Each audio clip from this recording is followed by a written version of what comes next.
I'm going to be genuinely honest with you all. I'm really bloody cold here. And you know, there's a billion reasons why I shouldn't have bothered doing any videos. I've already recorded one for X, for Instagram, because that's what I do. I don't know how to cut one video down and just make it smaller and put it on other platforms. Anyway, I'm so cold. I want us to get this conversation going to warm me up and warm you up. You are watching me, Mick, on my YouTube channel, Movies TV Mad. You can also watch me on X, or should I say you can also follow me on X at Movies TV Mad, and on Instagram, Movies TV Mad X. Today I want to talk about the Aquaman sequel. What's that, Mick? Is there an Aquaman sequel? Yes, there's an Aquaman sequel. Didn't you know that? Oh, of course not, because WB barely has promoted it. We're not even going to see these reviews to a day before release. Is that today? Is that tomorrow? I can't even remember exactly when this movie's released. 22nd, 23rd, 24th, whatever. This weekend, I think, right? Anyway, so normally when a DC movie is released, there's somewhat of excitement. But this year, it's been difficult to get the excitement out because we knew Shazam! Fury of the Gods was going to be crap. We wasn't excited. We knew Blue Beetle was going to be an anticlimax and a film based on identity politics, so we wasn't that excited. We knew the Flash movie was a clusterfuck. We wasn't that excited. But we were kind of a little bit more excited at first when we first heard they were making an Aquaman sequel. So what went wrong? Well, they haven't promoted this movie, first of all, but forget that. What went wrong is the controversy surrounding Amber Heard. Amber's conduct never bothered me because I think that Johnny Depp and Amber Heard are both a couple of nutters and both acted disgracefully against each other. And I won't go further into that. I know what went on in that relationship. I don't want to talk about it. It was both their fault. They should never have involved us, the public. But this lack of decision around Amber Heard's future in this movie created an atmosphere, an environment of uncertainty, and a lot of fans didn't want to back it. That's one of the main reasons this movie is absolutely, almost certainly going to be a flop, and it will be lucky to reach 500, 600 million, because if it does that, that's a win for WB Discovery. Unlikely it even reaches that. But hey, I'm rooting for this film because I saw a test screening. So what you got to do with Amber Heard from the beginning, you remove her or you embrace her.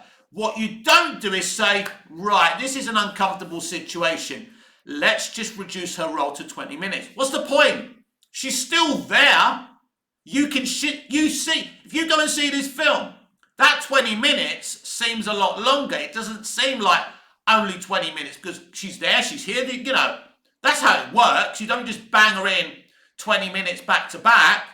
So she's still in the movie. So Walter Hamada tried to deal with this situation, bless him. He tried to come up with that BS about the lack of chemistry between her and Momoa, which I agree with. There was a lack of chemistry in the first film, but James Wan did the best with a bad situation, and he covered that lack of chemistry up, I feel, and actually they looked pretty good on screen together. It was a remarkable little romance. It kind of worked. It would have worked better with my pal Amelia Clarke, but that was never to be. I don't know why they didn't cast Amelia from the off, but Zack Snyder wanted Amber Heard. Did he want Amber Heard? Was she forced on him? We'll never know, I guess. But she did okay. I thought she was a pretty, neat mirror. But as I say, once Amber manoeuvred the situation so she kept her role, then what you've got to say is we're stuck with her. Let's embrace her character. Do you guys realise how important Mira is in the Aquaman comic book universe? Hugely important. She's really important in the DC universe as well. And to say we've got a problematic actor here and we have to reduce her role doesn't actually solve the problem, because they're trying to find a way to manoeuvre the film, despite the controversy around Amber, for it to be a hit. and they know potentially she's going to damage the box office. It doesn't even matter now, because even without her, the box office is going to be damaged because nobody cares about this movie. Right? So you may as well have had, once you couldn't get rid of her, you might as well have kept her in the movie. But the uncertainty around her was problematic. It was, we can't do anything, we can't get rid of her, let's just reduce her role. It's interesting, today's Hollywood, what I call new Hollywood, and not very intelligent people. They don't know how to deal with problems. For example, the guy who plays Kang the Conqueror in the MCU has finally been fired because he's been found guilty of assault and whatever else. I forget his name now. You know how good I am with names. I'm sure someone will comment his name down in the comments to be a friend. But I'm not doing this live, so it doesn't really matter. But thanks if you've done that. But so they finally fired him, but they waited for him to be found guilty because they knew of what he's done and other stuff he's done. Of course they do. They knew what was going on when they hired him. Of course they did. But Hollywood is full of corrupt, bad people. Meanwhile, it talks down to us. It's public. Well, we're certainly better people than them. I'm not saying we're perfect. Nobody's perfect. We're all flawed. But we're morally superior to the people in Hollywood. There's no question about that. So New Hollywood don't know how to deal with a car crash. I predicted at the beginning of the year that Feige would quit by the end of it. There's still a couple of weeks to go to the end of this year, and I still believe Feige is going to quit because the MCU has become an unrepairable car crash. We'll see what happens there. But we don't really care about the MCU. We care about DC. James Gunn must be rubbing his hands together. Of course he's happy all these DCEU movies this year have failed. Of course he is. Because it means when his stuff comes out, there'll be a lower bar to reach to. So he won't have to make anything too terrific. I'm sure he's going to try. The man has pride in his work. His VFX is always great. His stories are always great. He makes really, really good, awesome, and epic movies. I like his CBMs, as I've repeatedly said on my platforms. Not the issue. But he must be happy that these DCEU movies have failed.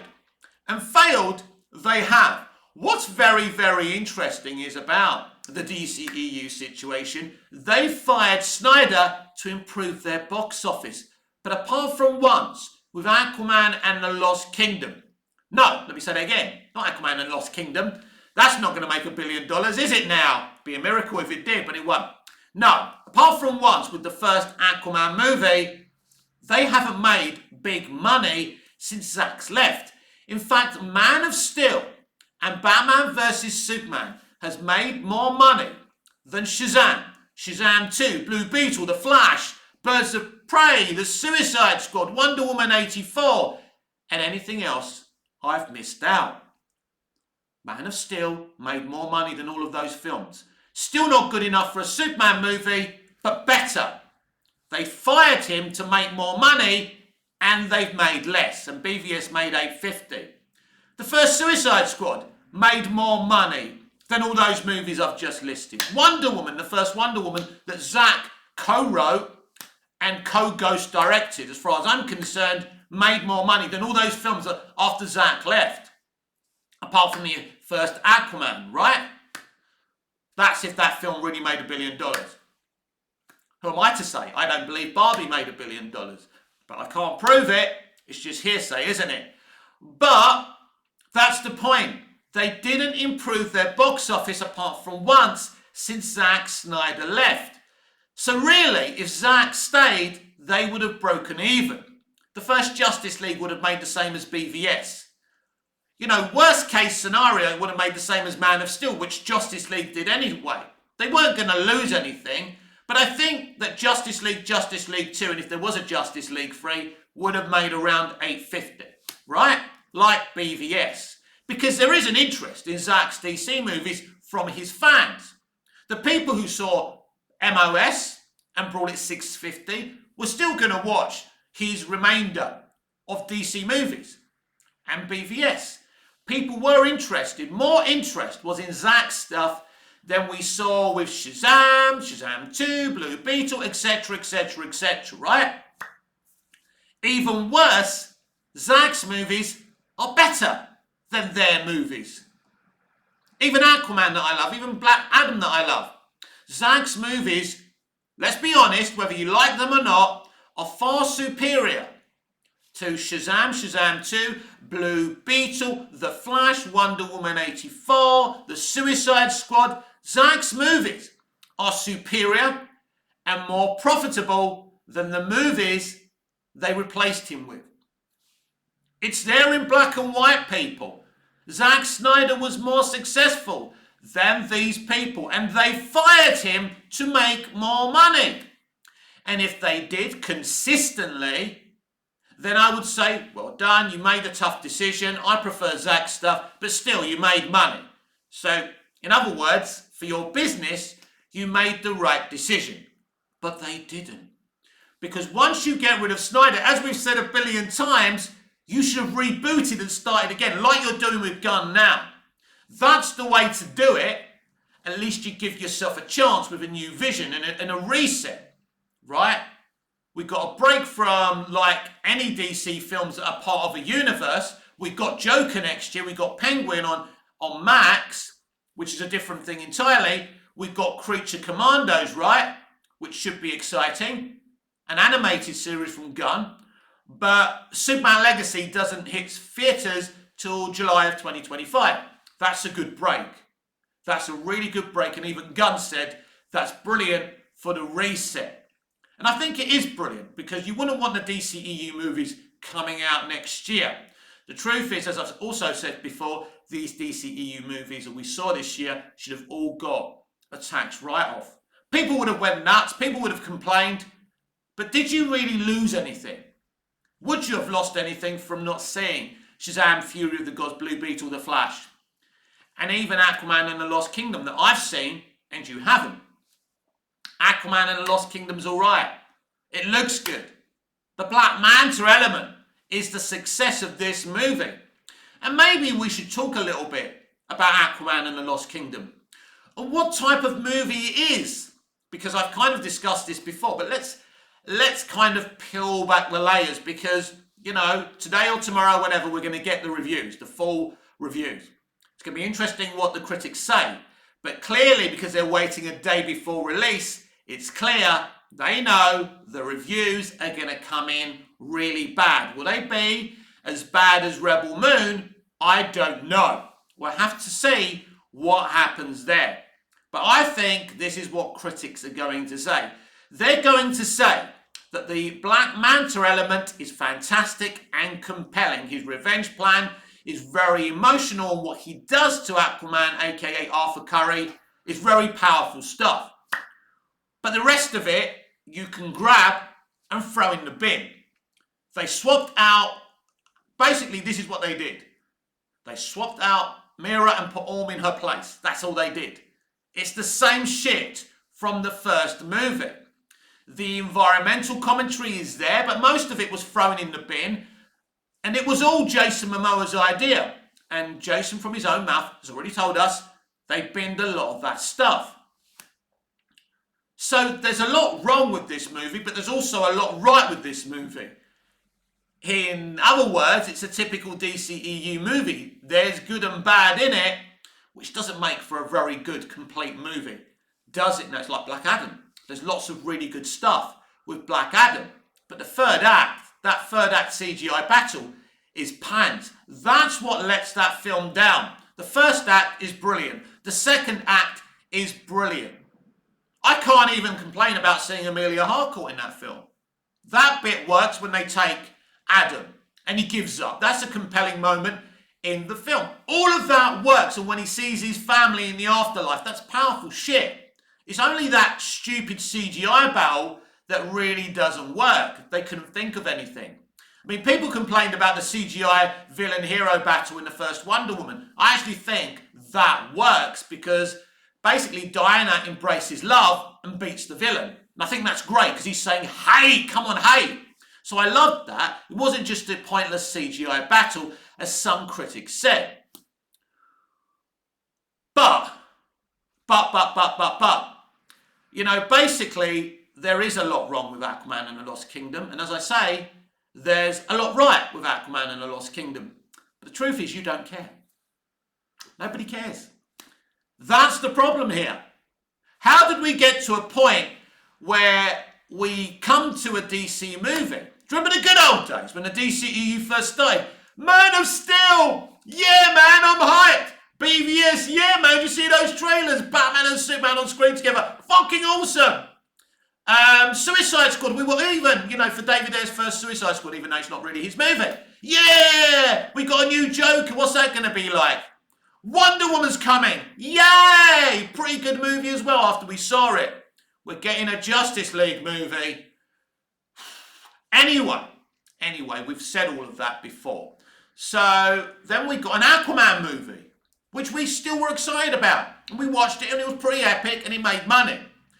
We were even kind of hyped for Shazam. I'm not really hyped. That's when the excitement started to go down.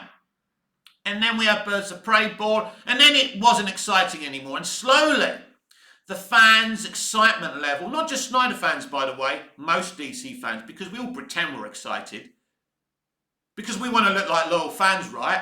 I can't sit here in front of you and say, oh God, it's another DC movie. That's not good for business. Not that I've got a business here. Hardly anyone watches my videos. I think I watch my videos more than anybody else does. I know I'm a vain bastard. You know that already, right? But nobody cares about this film. Nobody gives a shit about this film. A few of you may be excited about it. I'm excited for you to see it so we can discuss it a bit. We're going to do what we always do on this platform for DC movies. We're going to discuss this movie. I've seen it via a test screening. I may go and see it again in the next couple of days when it's released. I may not be able to.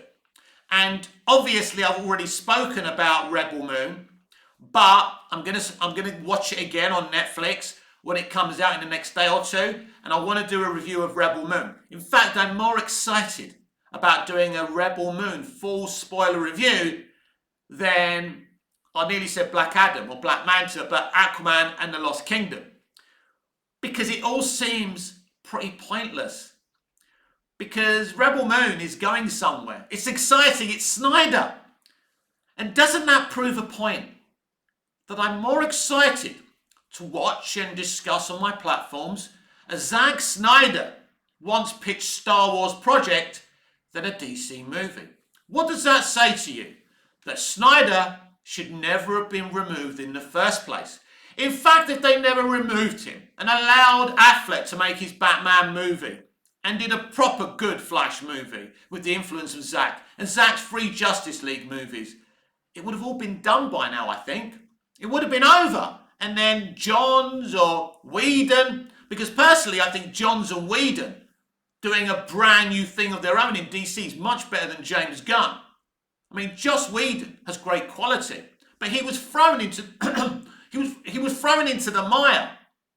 I always said you can't totally blame Whedon for what happened. He's a great creative, Buffy, Angel.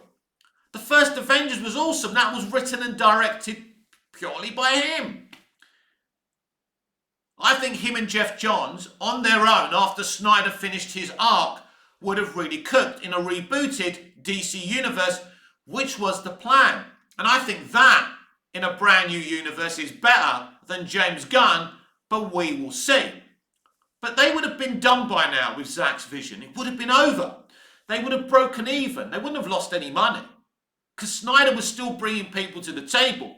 It wasn't MCU money when the MCU was popular, but it was still $650, $850.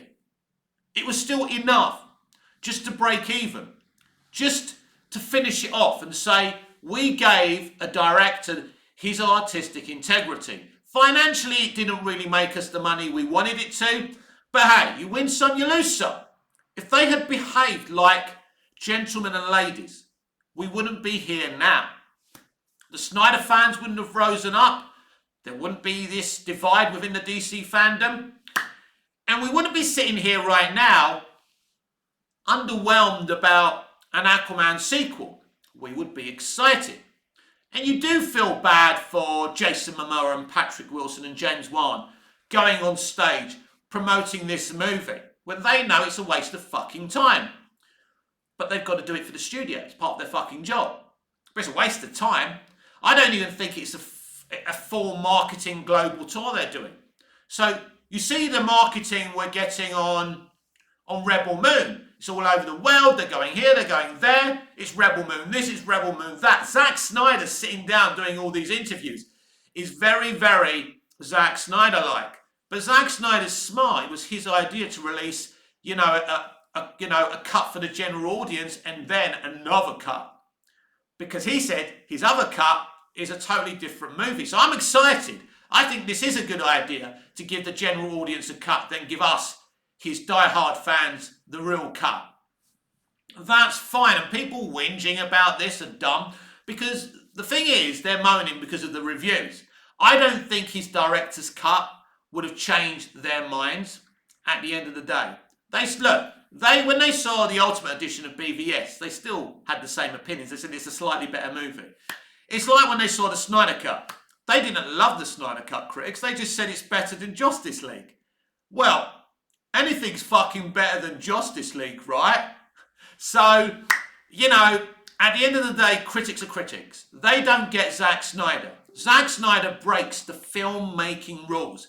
You go to film school like I've been, everything that Zack Snyder does, you're told not to do when you go to film school. So he does things the Zack Snyder way.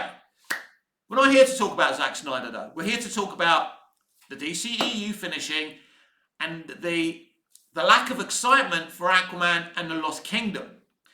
And they brought it on themselves. It didn't have to finish this way.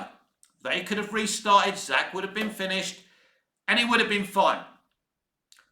But they were reactive. They were nervous. I mean, there's always been a part of me that understands that nervousness because the people who really didn't like the Snyderverse really didn't like the Snyderverse. And that's not what you want as a studio. You want the kind of reaction Feige and the MCU were getting in Phase 1 and Phase 2 and Phase 3. That's the kind of reaction that you want. But it was divisive. I think we can use that word, divisive. Some loved it, some hated it. It's like Marmite. You start eating Marmite and you don't like the taste. But slowly you get used to it. And I think some people got used to it and some people just resented, especially hardcore, comic book fans that didn't want Superman and Batman depicted that way. But Snyder, somebody at Warner Brothers should have known. They'd already worked with the geezer with Watchmen. They knew what he did with Watchmen. They knew that was controversial as well. So they invited him back to do DC movies. It doesn't really make sense to me, but there you go. But I love the Snyder movies, the Snyder DC movies. It's all right for me. It's all right for you people who like them. But the other DC fans will feel robbed and will feel very excited that James Gunn is going to give them what they've always wanted. Bright, light, mid superhero movies. That's not what James Gunn's going to do, by the way. And we can talk about that briefly as we move away from an underwhelming Aquaman sequel. Everybody thinks that James Gunn's coming in to give us the MCU 2.0. He's already warned you that's not the case. And I'm going to tell you a little secret. Come here. Superman Legacy will be dark in places. Maybe even darker than MOS and BVS put together. Because James Gunn is an alternative kind of director. I'll give you great examples of James Gunn going really dark. We saw it in Guardians Volume 2 between Peter and his father.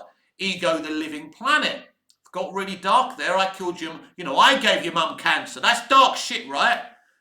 Then there's Peacemaker. That, in places, was fucking dark. Really dark. Yeah, it's the silly comedy that James does.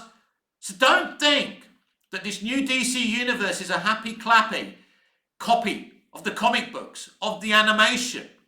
That'll be there in places. But James Gunn isn't Kevin Feige. He's not going to give you what you think he is. He's going to do things his way. Because like Zack Snyder, he's a unique independent director. And he's going to do things his way. So there's a lot of fans out there, you see, who think they're going to get something that they're not. Because whoever adapts DC or anything else, you're always going to get their vision. So you may wait till the day you die to get the comic books, to get the Bruce Timm animation. But the truth is, James Gunn ain't going to deliver that to you. There'll be some comic book accuracy there. There'll be more mainstream fare than there was in the Snyderverse.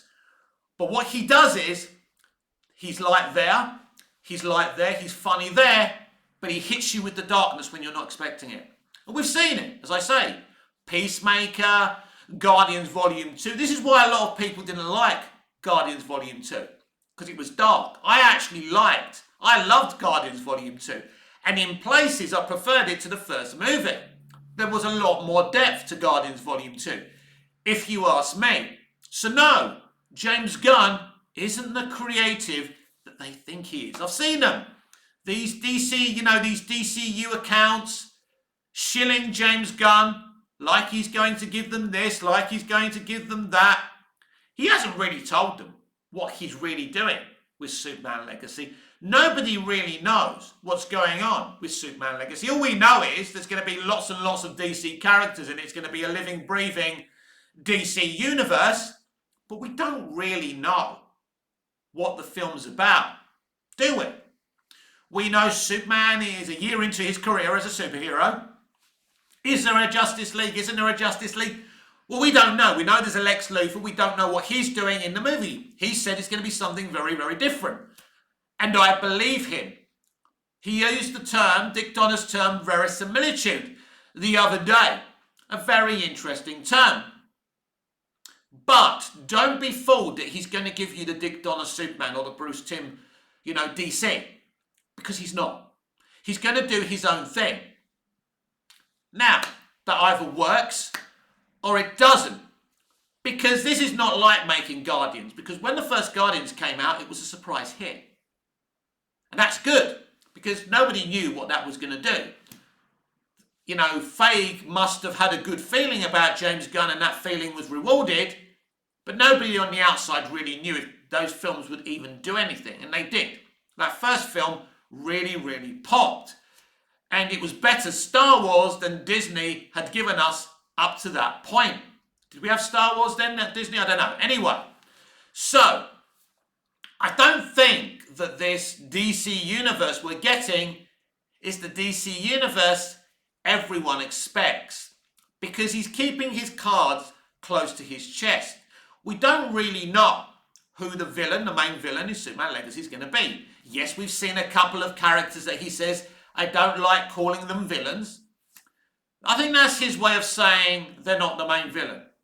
There's been rumours of Brainiac, but every time there's a Superman film, even you don't know this, a lot of you, but I'm old enough to remember that when Superman the movie was announced, actually, I'm not old enough to remember, but I remember older people telling me about this, that Brainiac was rumoured for that movie. And then he was rumoured for Superman 2. And then Ilya Sulkind, one of the producers, wrote a treatment for Superman 3 that Brainiac was in and Supergirl. Then Superman 4, he was rumoured for Superman 4. He was rumoured for Superman Returns. He was rumoured for the Superman Returns sequel. In fact, he was going to be in the Superman Returns sequel. So Brainiac is always, Brainiac's basically only been in live action TV. He's never actually been in a Superman movie, which is interesting because, apart from Lex Luthor, he's probably the most recognisable Superman DC villain. So could this be the place for him? Manipulating things from the background. That was one of the rumours we had a long time ago. I've got about 30 seconds left and I'm going to ask you a question and I want it down in the comments. Are you going to see Aquaman and the Lost Kingdom? Be honest. Let me know. I may go and see it this week or I may wait till next week. Then we'll do a full spoiler review whenever I get to see it again and remind myself of the movie. Don't forget a test screening is very different to, the released version of a movie we will see. But I wouldn't expect much from this film if I was you, and I wouldn't expect this film to do very, very well. It's a sad ending to a DCEU that started with pomp, circumstance, and a great movie called Man of Steel.